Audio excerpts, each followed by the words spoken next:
إذاعة القرآن الكريم من القاهرة.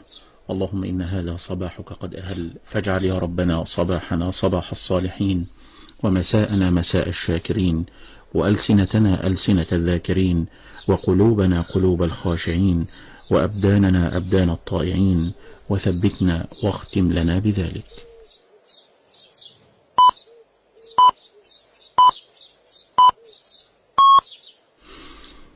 تمام 7 في إذاعة القرآن الكريم من القاهرة. إخوة الإيمان، القارئ الشيخ محمد رفعت يتلو علينا بدءا من الآية 18 من سورة يونس.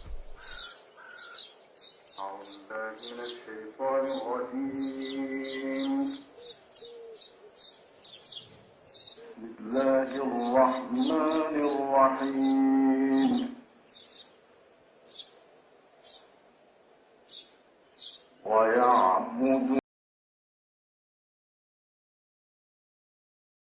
اللهم صل وسلم وزد وبارك عليك يا حبيبي يا رسول الله. اللهم صل صلاة كاملة وسلم سلاما تاما على نبي تنحل به العقد وتنفرج به الكرائب وتقضي به الحوائج وتنال به الرغائب وحسن الخواتيم ويستسقي الغمام بوجهك الكريم وعلى آله. يا صباح الورد وصباح الفل وصباح الياسمين عليكم وعلى قلوبكم يا رب. يديكم الخير ويجعل في ايديكم وفي بيتكم وفي حياتكم كلها الخير والبركة ويديكم يا رب زي ما بتتمنى لغيركم. انا فريدة، لو اول مرة تشوفوني نقدم مع بعض روتينات وكمان ساعات فلوجات او شوية نصايح كده على قد. اهلا بيكم في بيتي المتواضع، يا رب تكونوا حبيتوه. تعالوا مع بعض نعمل روتين النهارده. قبل ما ندخل في اي تفاصيل مرتبطه بعنوان الفيديو، حابه اديكم الاول شويه نصايح.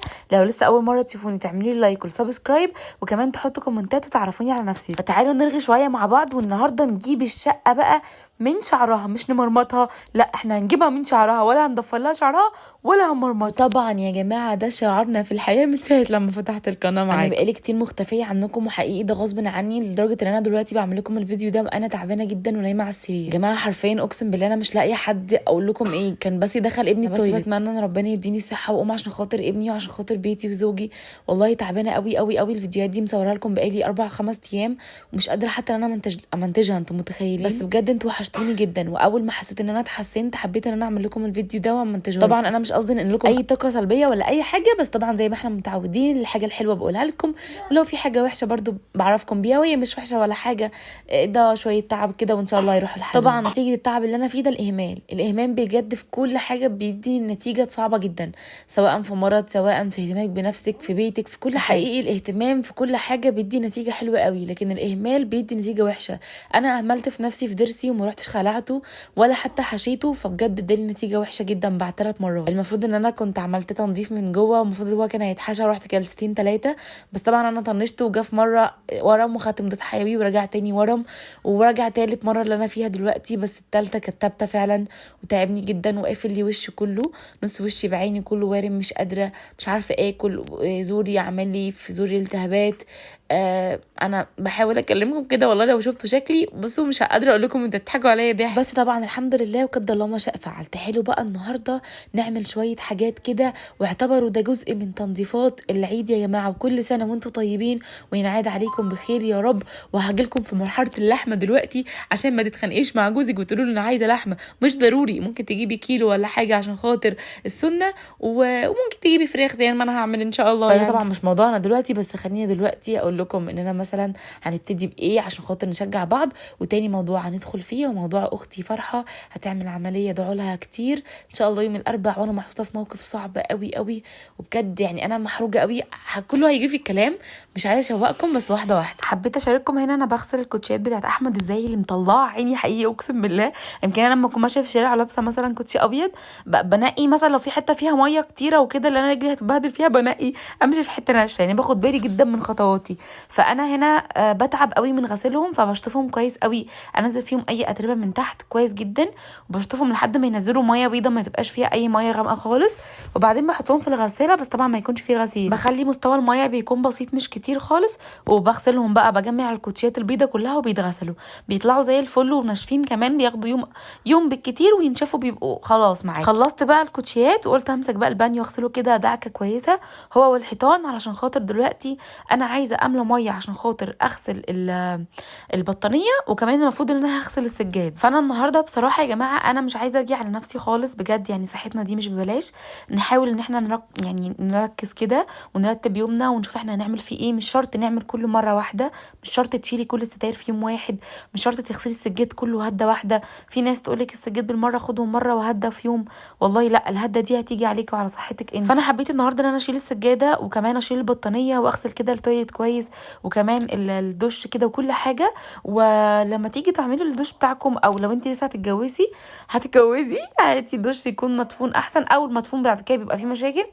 بس هاتي حاجه تكون على بلاستيك اكتر، يعني ما تكونش قابله اسمها ايه قولوا معايا، للصدى يا جماعه. اخيرا جبتها للصدى. طبعا انا لو اوريكم انا بغسل ازاي، والله العظيم انا بغسل بسرعه، يعني كنت بستعجل نفسي عشان خاطر اكسب وقت، عشان اليوم ده كان عندي حاجات كتير قوي لدرجه ان انا ما قدرتش اكملها في يوم واحد فقسمتها على يوم تاني. فانا بدعك البانيو صبعي اتجلط كده فضفر اتشال بس الحمد لله. فقلت بقى اغسل الحيطان، بس برضو حاسه لا لسه عايز اغسل كله، بس قلت مش مشكله ما اطمعش قوي عشان صحتي برضو، عشان خاطر العمليه اللي انا كنت عاملاها. فانا احاول ان انا اغسل كده على قد ما اقدر، وان شاء الله قبل العيد بحاجات بسيطه همسك التويليت كله من فوق ولتحتي كده هخليه قشطه، وكمان في صفار في الارض هنعمله مع بعض. في حاجات كتيره في التويليت عندي مش منظمه، اتفرجي على فيديوهات كتيره واقعدي اكتبي تويليت، يعني اشكال تويليت مودرن، اكتبي واقعدي طول ما انت قاعده اتفرجي على شقق الاجانب بتكون جميله ومنظمه، كمان الشقق الناس الصينيين بجد حاجتهم بتكون حلوه قوي. طبعا التويليت ذات نفسيه القعده ذات نفسها لازم تكون قشطه. الحته اللي نازله صفرة دي من الميه فبجد مضايقاني قوي. كل لما اجي انوي ان انا احط الفلاش اقول خليه يوم تاني الفلاش لوحده، فان شاء الله اليوم لوحده كده للتويليت كله يتغسل من فوق ولتحت فهظبطه. والمفروض ان كان في بوكس هيتحط تحت الحوض، الراجل لسه لحد دلوقتي ما جابوش لو عمو منصور، فانا هحاول لو هيستعجلهم يعني عشان خاطر برضو نفرش بقى التويليت. بقالي كتير قوي ما غيرتوش، نفسي اغيره. وطبعا هقول يعني كتروا الابيض حلو، كتروا من الابيض في كل حته في الشقه. الابيض يعني تخيلوا كده التويليت لو كان ابيض والبلاطه او السيراميكا تكون ابيض ساده من غير اي بابلز كده ومن غير ما يكون فيها كارول انا زي بتاعي ده اسود، ان شاء الله اعمله في شقتي الجديده. وطبعا ده للبنانيت اللي لسه ما اتجوزتش، اما الناس اللي متجوزه فحاولوا على قد ما تقدروا تحلوا حاجاتكم قدام عينيكم. يعني انا عارفه اللي في ستايلات حلوه كتير بتطلع على نفسكم تغيروا، فغيروا على قد امكانياتكم وتحبوها كده وتكونوا مقتنعين وانتوا بتغيروا. المهم بقى قبل ما انسى واخش في موضوع تاني خالص، انا المفروض ان انا اختي زي ما قلت لكم هتعمل عمليه يوم الاربعاء وهي هتيجي تقعد عندي. فانا الموقف اللي انا محطوطه فيه ان اوضه الاطفال عندي لسه ما اتعملتش، وانا المفروض انها كده لازم تقعد في غرفه مقفوله ضلمه فلمده 10 ايام. فانا دلوقتي هي هتقعد في الغرفه بتاعه الاطفال، فانا زعلانه وقلبي وجعني قوي انها تنام على الارض او انها تقعد في الاوضه كده ما فيهاش اي حاجه. فبجد انا متضايقه والله، اني حتى حاولت اكلم الراجل او احمد يكلم عمو منصور، فطبعا كان صعب ان احنا اصلا لسه عاملينها، وفرحه لسه مفاجئاني انها هتعمل عمليه الايام دي. فهي عايز تعملها بسرعه عشان هي بجد يعني تعبت وعينيها بتوجعها خالص وكده وبجيلها صداع على طول ومش حابه تلبس نظاره. فهي ان شاء الله هتعمل العمليه في سموحه وعايزه، وانا دلوقتي مش عارفه يعني. انا طبعا هتقولي مي تقعد عند مي، طبعا مي حرام ما منعتش خالص، ومي عايزاها اصلا هناك وعماله تقول لها لا ما تروحيش عند اختك وكده عشان يعني السرير مش موجود وكده. ففرحه كمان مش عايزه تشيل همها المي عشان مي عندها 3 اولاد ومش عايزه يعني تزود عليها في الخدمه.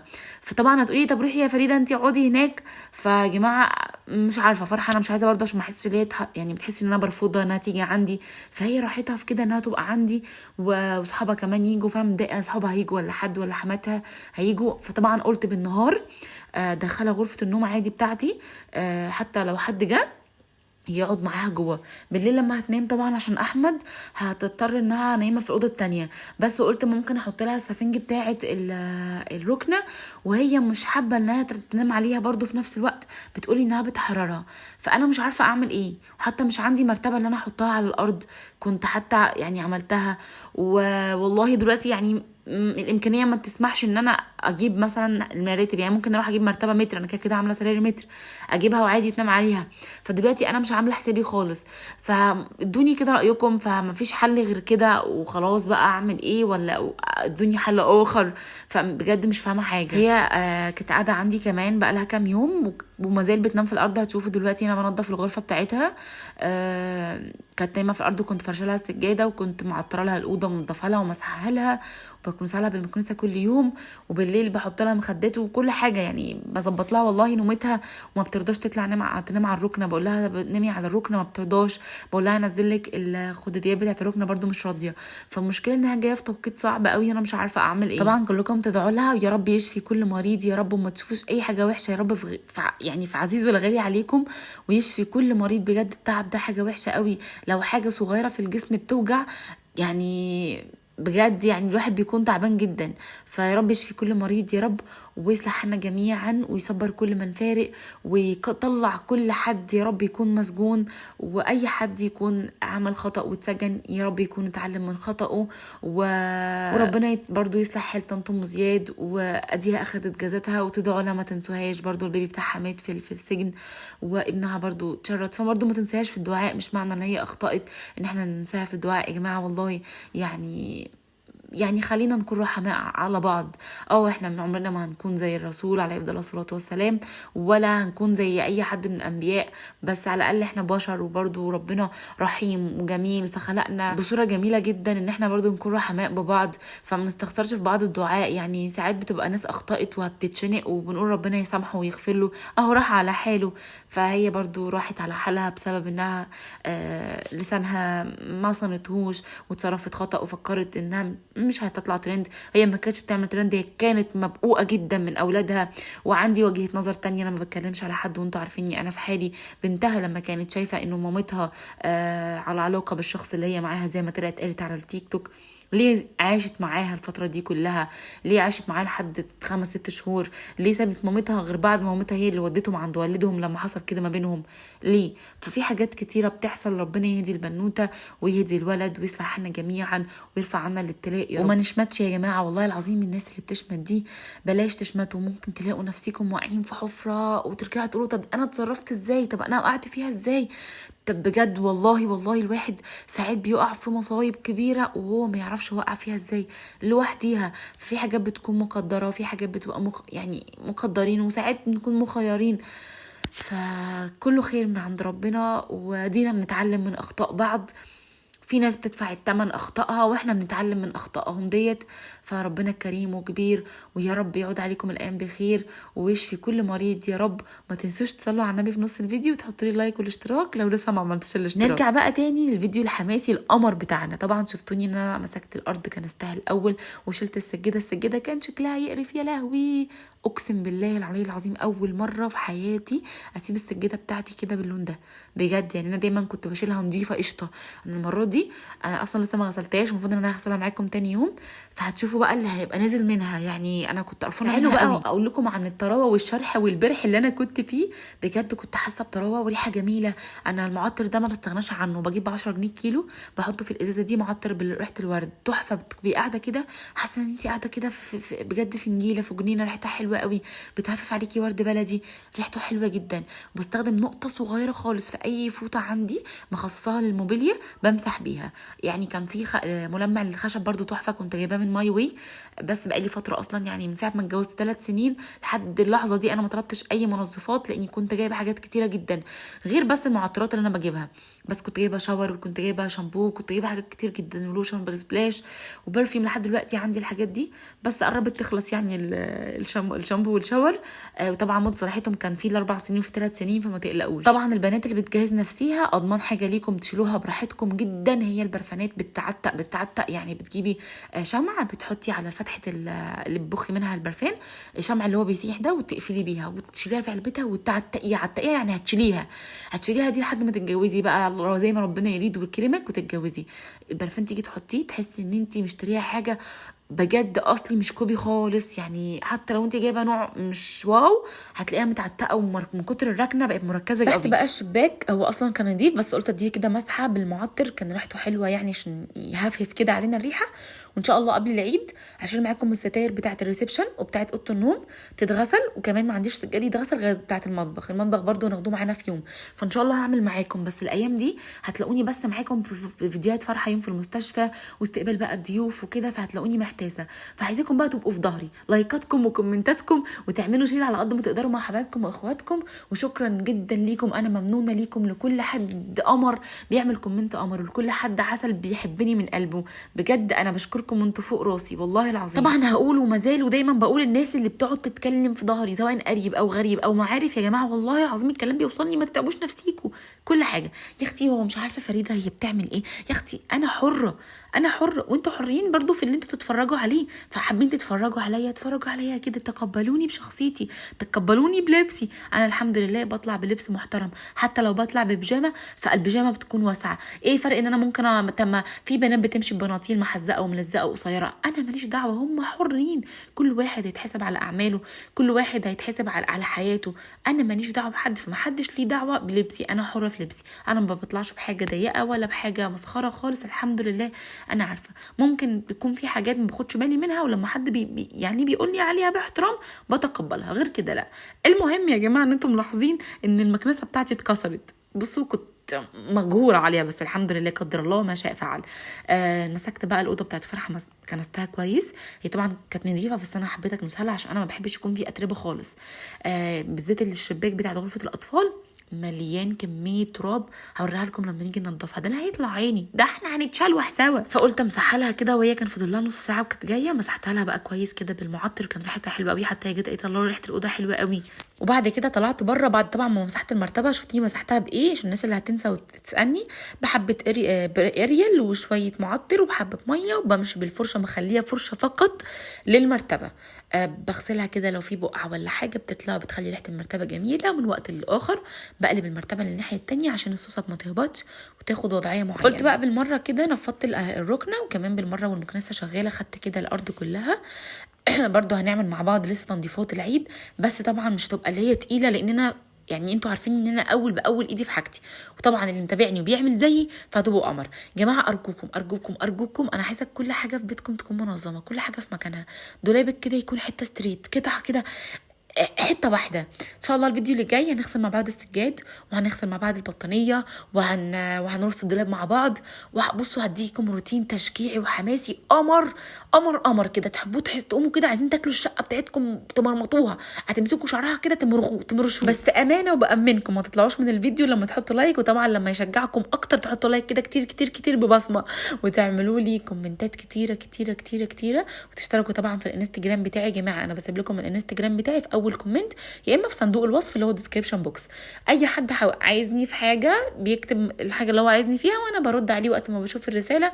او كمان عشان خاطر بجيب اي ديكور، اي لبس، اي طقم سرير، حاجه بحط لكم كل حاجه بالتواصل الخاصه بالحاجه اللي انا بشتريها عندي في الانستجرام. طبعا تابعوني فيسبوك وتيك توك، استناكم عشان عايزاكم تكونوا معايا في كل حاجه. دايما كانت تقول لي قدام باب شقتك يكون نضيف، لانه قدام باب شقتك ولا بيدخلك على جوه. فانا اهم حاجه عندي قدام باب شقتي، رغم ان انا قلت لكم كتير ان انا مأذيه قوي بسبب قدام الباب ده، لاني انا الشقه اللي جنبي داخله وطالعه، فانا اللي يعني انا اللي بره فبتبهدل، وكل شويه بكنس بجد يعني اللي هو تعبت. والباب بقى طبعا بيتعفر، فالباب بتاعك نضفيه اول باول وقدام بابك. كان نفسي بقى ربنا يكرمني يعني ان شاء الله بالفيلا يبقى في طرقه كده مستقله لوحديها، بعد كده بقى الشقه. لكن انا عندي باب من باب للشقه، فدي في حد ذاتها صعبه شويه، يعني مش لطيفه ان انت تخشي من الشقه على السفره في وشك. لازم حد على الاقل يكون في طرقه صغنطوطه كده، كورنر صغير فيه مرايه مع مثلا بار كده مع نفسه، او جزامه، فاهمين قصدي؟ بس المهم ان شاء الله خير، ربنا يوسع عليا وعليكم، ويديكم الخير ويديكم من كرم ربنا يا رب، ويديكم قصر مش فيلا. مسحت الارض كلها طبعا، شايفين هدومي اتنعكشت واتفشفلت خالص، ومسكت الباب مسحته برده بمعطر. كانت الشقه ما شاء الله الله اكبر يا رب في عيني، كانت كلها كده ريحتها جميله وخفيفه ولطيفه. واهم حاجه تفتحوا الشبابيك. خلصت هنا الاوضه بقى نشفت بعد ما خلصت كل حاجه بره. حطيت بقى ايه السجاده دي صغيره عشان الصيف، انا ما بحبش افرش حاجات تكون مغطيه الارض كلها. السيراميك لما بتكون ساده كمان يا بنات، لما تيجي تجهزي نفسك وتفرشي شقتك وتعملي الارض سيراميك هاتي ساده، ما تجيبوش يعني شبهي كده معرق. انا كنت رايحه اجيبه ابيض ساده، الراجل قاعد يقول لاحمد ابيض ده بتاع مستشفيات، لحد ما اقنع احمد وكرهه في اللون الابيض اللي انا كنت عايزاه. انا اصلا كنت عايزه كل حاجه ابيض، يعني والله انا قبل ما اتجوز كنت عايزه كل حاجه ابيض، لاني في الشغل عندي في انور مسعود لما كنت بشتغل كانت كل حاجه عندي ابيض، كانت تحفه. فوقتها احمد قعد يقول لي لا وهاتي الارض تكون مشجره شويه، والحمد لله يعني اللي هو كان لون فاتح، يعني ما كانش غامق، كان عايز يجيب كشمير وقتها. اما بالنسبه للون المطبخ فانا اتغبيت فعلا، اسود كان صعب قوي. فما اوعوا تعملوا حاجه في شقتكم اسود غير بس بس الرخامه لو حابين تعملوها اسود كلاسيك، والابيض كمان هيبقى حلو اكتر من كلاسيك ده، الجلاكسي اللي هو الرخامه الجلاكسي السودا اللي فيها الجليتر دي. فاختاروا صح. ولو شقتك صغيره ابتدي بيها، معلش ابتدي وقسميها واعملي حاجات على قدها، واعملي ركنه، وركنه جميله احلى من الانتريه، والسفره احلى من يعني سفره احلى من يعني من نيش وبر، يعني بار وسفره احلى من سفره والنيش، والسفره تكون 4 كراسي احلى من 6 كراسي، والبار يكون صغنطه. تعملي حاجات تلاقي شقتك واسعه معاكي بجد، قسميها. هنا كنت خلصت الغرفه، شيشت الشباك بتاعي، شغلت البخور، عطرت غرفتي. الحمد لله يا رب، اللهم بارك في عيني يا رب، اللهم صلي على النبي. كنت مرتاحه جدا، برتاح بالقرآن، بشغل الرؤية الشرعية كل يوم، بشغل سورة البقرة وبشغل سورة الكهف، سورة الكهف يوم الخميس والجمعة، والبقرة طبعا بشغلها.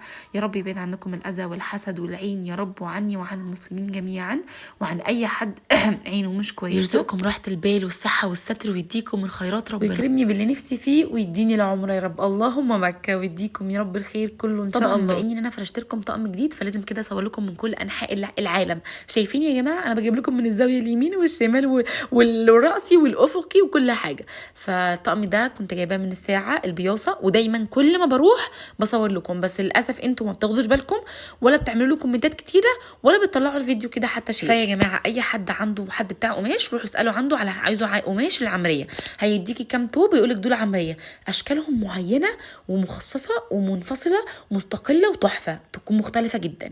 فقماش العمريه بيكون غالي، بس المتر ب45 جنيه. السرير الكبير بياخد 3 متر، لو انت هتاخدي مخدتين يبقى 2 متر ونص، ومخدتين 3 متر يا دوبك. يعني الطقم كله هيقف معاكي على 150 جنيه بالخياطه. بس هنا خلصت كمان الريسبشن، وكنت خلصت كل حاجه. دي اخر حاجه هنعملها مع بعض النهارده، وهرتاح. الاكل انتوا اجازه منه النهارده برضو، عشان خاطر انا كنت تعبانه، قلت اعمل كده اي حاجه خفيفه. كنت عامله فول بطماطم بصراحه، وعملت قولوا معايا فول بطماطم، وعملت جبنه قديمه، وعملت مسقعه كانت حلوه قوي قوي قوي، كانت اكله حرشه جدا، وشويه جرجير. يعني اديتكم فكره للاكل. هنا حطيت بقى شويه ريال، وحطيت شويه معطر، وحطيت شويه ديتول، وحطيت شامبو سجاد ينفع البطاطين، ورغيت كده رغوتين، وبعد كده هننزل بالبطانيه. وهنا يا جماعه هنكون اخر الفيديو. استنوا الفيديو اللي جاي على فارغ الصبر. طبعا هنزل لكم يوم ويوم لا، عشان طبعا تدوني انا فرصه برضو اصور لكم، عشان المونتاج بيكون صعب عليا. فبحبكم كتير، يا رب يديكم الخير في ايديكم ولغيركم، ويجعل البركه في بيوتكم والراحه والستر والصحه، ويديكم الخير، ويديكم ما بتتمنوا لي وبزياده يا رب، ويصلح حالنا جميعا، ويشفي كل مريض في رعايه الله. ما تنسوش تصلوا على النبي، تدعوا لي دعوه حلوه، وليكم المثل، ودعوه دعوه للمسلمين جميعا، وفكوا كرب كل اللي محتاج فلوس، ويعيدوا عليكم وعلينا الايام بخير. سلام عليكم.